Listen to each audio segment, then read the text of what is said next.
हाँ हेलो दिख रहा है हेलो दिख रहा है शर्की हाँ हाँ हाँ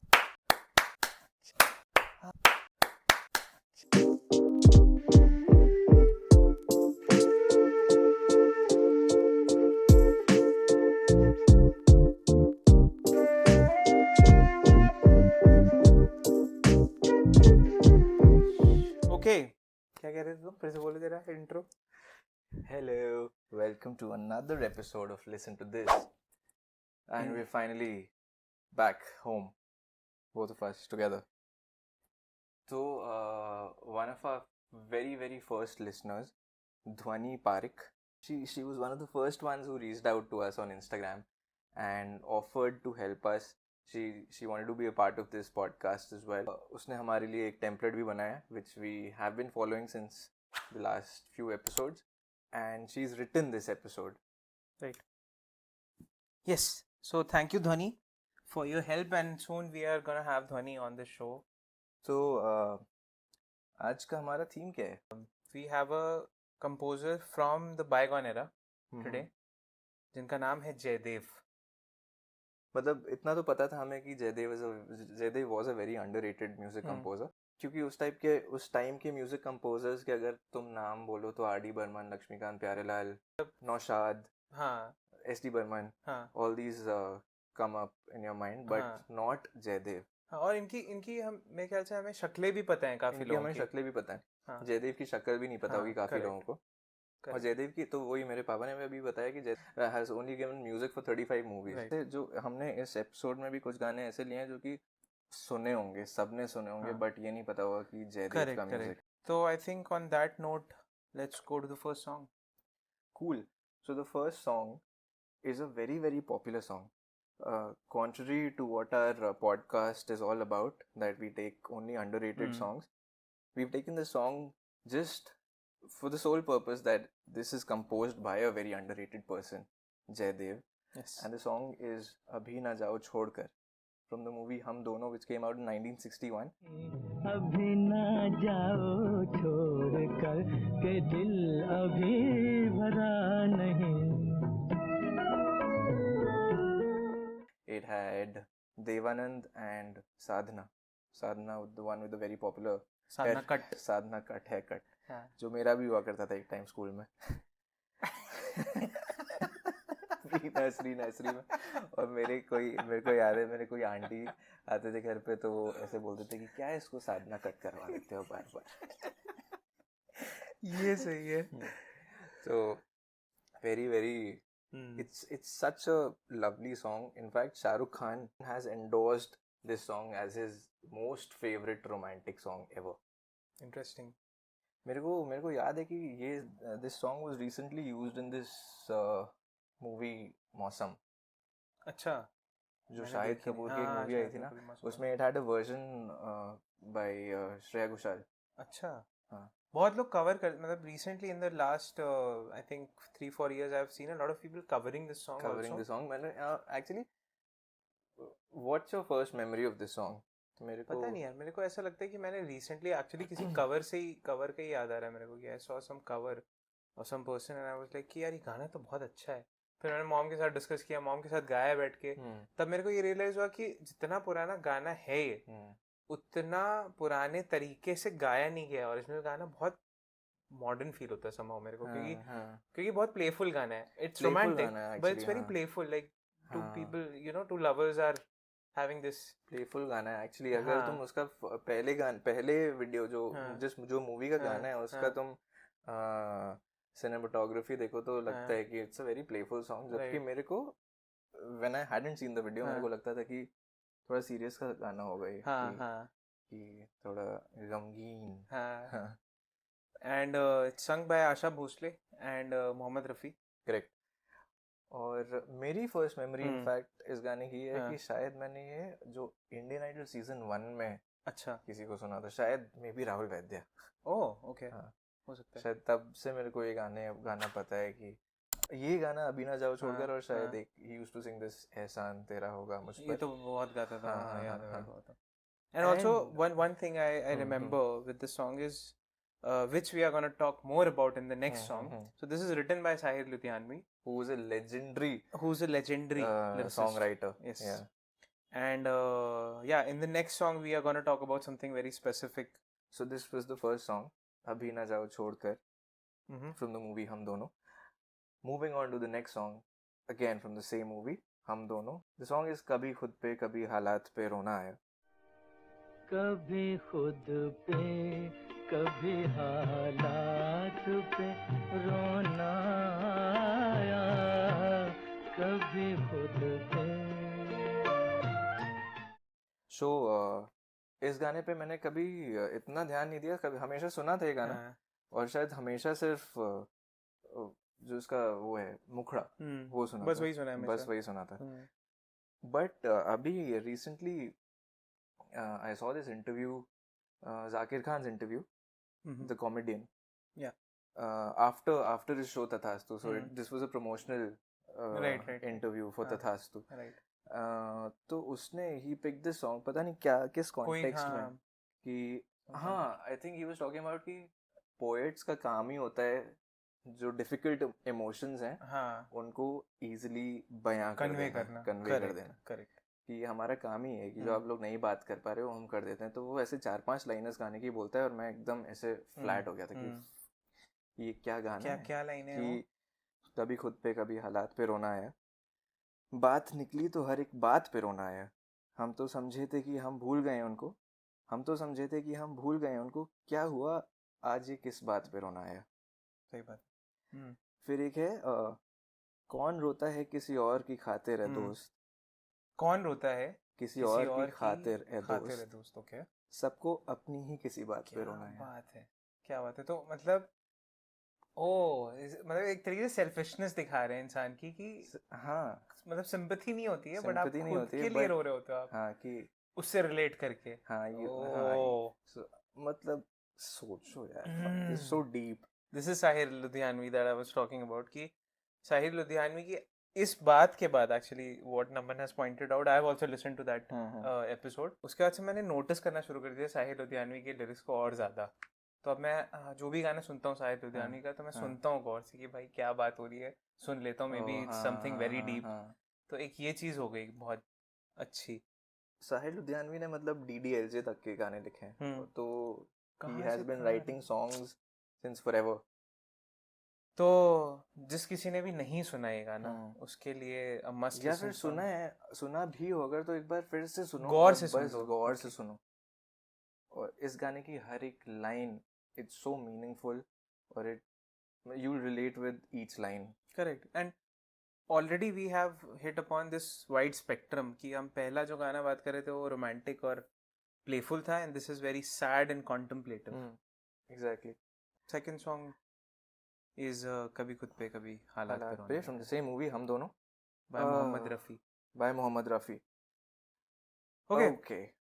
So the third song is एक अकेला इस शहर में, from the movie Gharonda, which came out back in 1977. Okay. Starring Amol Palekar and Zarina Wahab. एक अकेला इस शहर में, रात में और दोपहर में. तो इस गाने में बात एक्चुअली ऐसी हो रही है कि this is in a way a representation of Jaydev's own struggle while he was trying to establish himself in the city of Bombay. The city of Bombay. Okay. उसका भी एक चीज है कि दिस सॉन्ग इज लाइक आप अपना career की तलाश कर रहे हो, घर की तो गाने के वो जैसे एक अकेला इस शहर में, एक अकेला इस शहर में, रात में और दोपहर में, आबोदाना ढूंढता है, आशियाना ढूंढता है. तो basically a strugglers mindset, getting into a strugglers mindset कि घर ढूंढने में तकलीफ, करियर ढूंढने में तकलीफ. और बॉम्बे शहर भी ऐसा है कि बहुत कंपटीशन है ऐसा, तो people usually tend to go through this phase when they go there.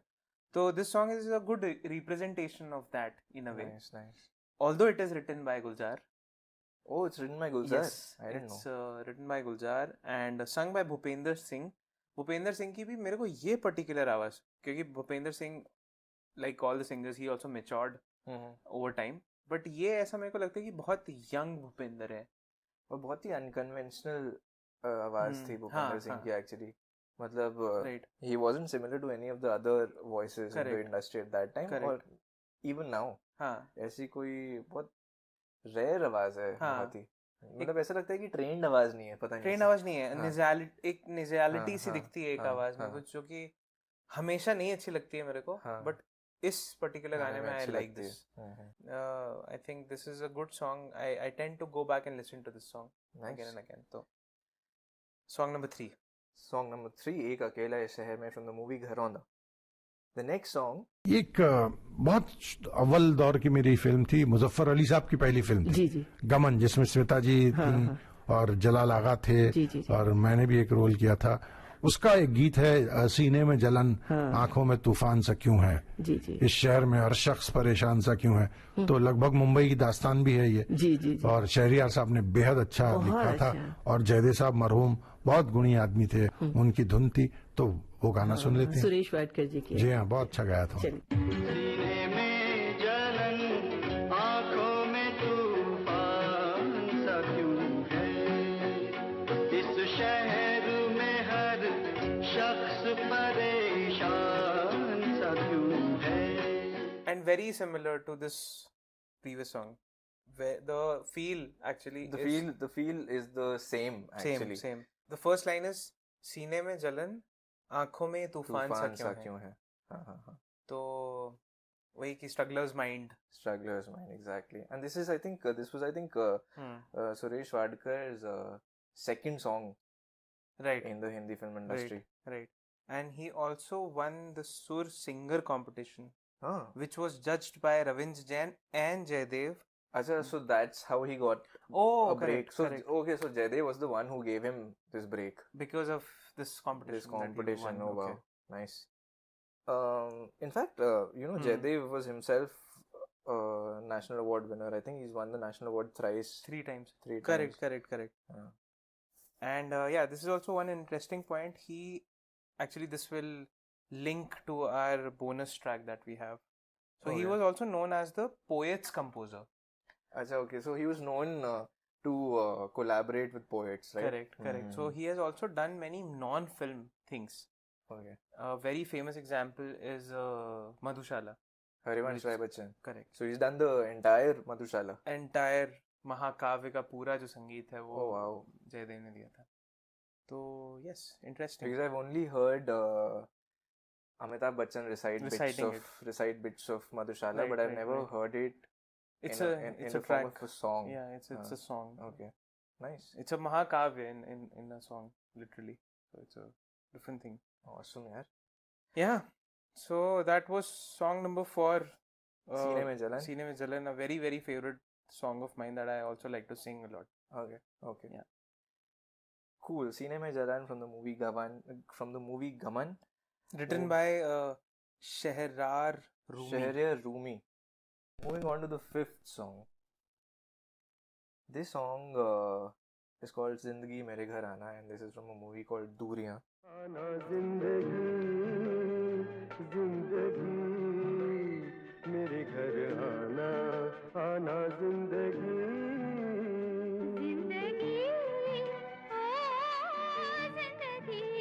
mere ghar aana. जिस एरा की बात कर रहे हैं इस समय, आई थिंक ये बहुत सिमिलर मूवीज होंगी. 77, 78, 79. और उस टाइम पे ना ये पैरेलल सिनेमा फट रहा था. हाँ, करेक्ट. कि एक ये पैरेलल मूवी डायरेक्टर्स आ रहे थे. और गुलजार भी in fact he was also making movies at that point. Mahesh Bhatt, ये सब लोग आ रहे थे और ये लोग अर्थ टाइप की मूवीज बना रहे थे. So this is sung by Bhupinder Singh again and Anuradha Paudwal.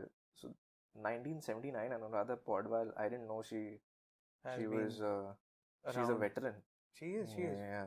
Anuradha Paudwal was actually being considered as the replacement for Lata Mangeshkar at one point. मेरे को याद है कि there used to be these T-series cassettes.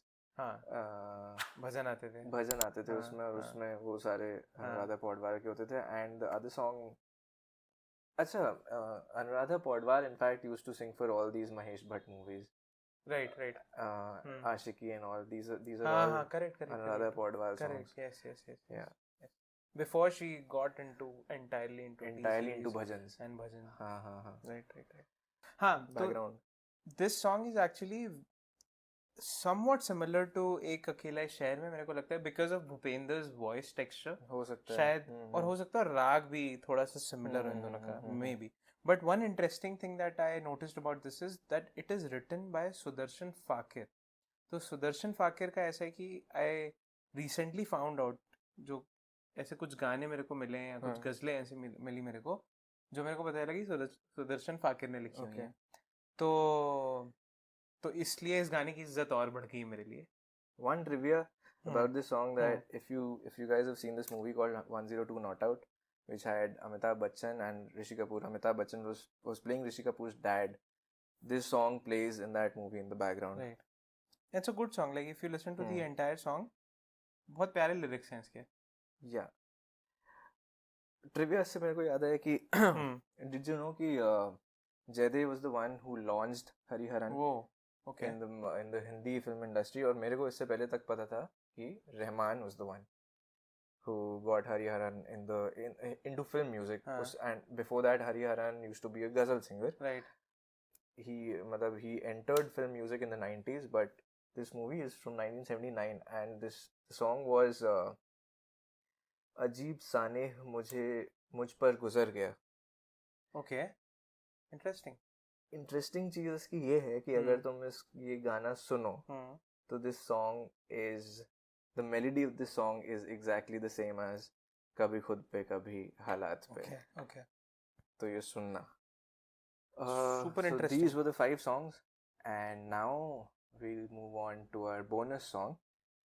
Okay, so this bonus track, we usually tend to pick songs that are not in our mother tongue. Hindi में जो नहीं होते गाने हम वो करते हैं, but इस गाने की खासियत ये कि ये इतना ज़्यादा हिंदी में है कि हमें समझ में नहीं आ सकता पहली बार में. और this song is called तुमुल कोलाहल कलह में.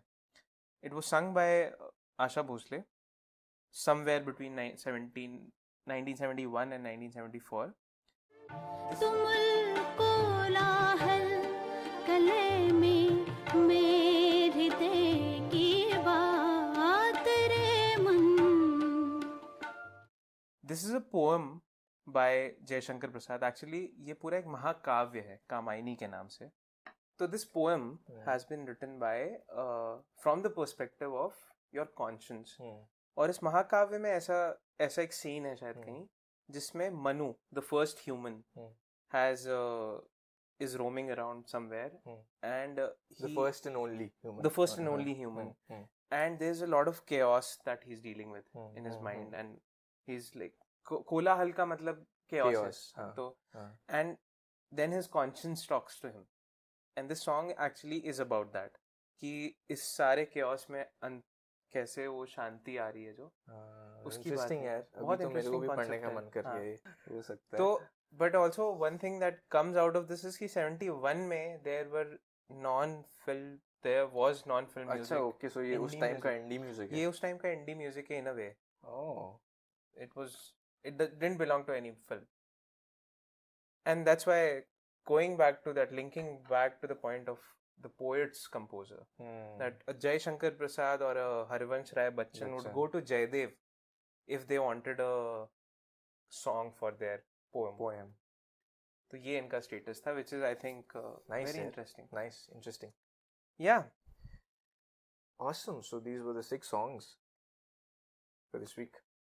एक बहुत ही पॉपुलर गाना जो हम बता सकते हैं, जो कि सबने सुना होगा और वो जयदेव का है, वो है मैं जिंदगी का साथ निभाता चला. और so yeah, that's it for this week. Okay then, cool. And thanks to Dhwani again. Thank for you, Dhwani, helping us with this episode. Okay. Bye. Bye.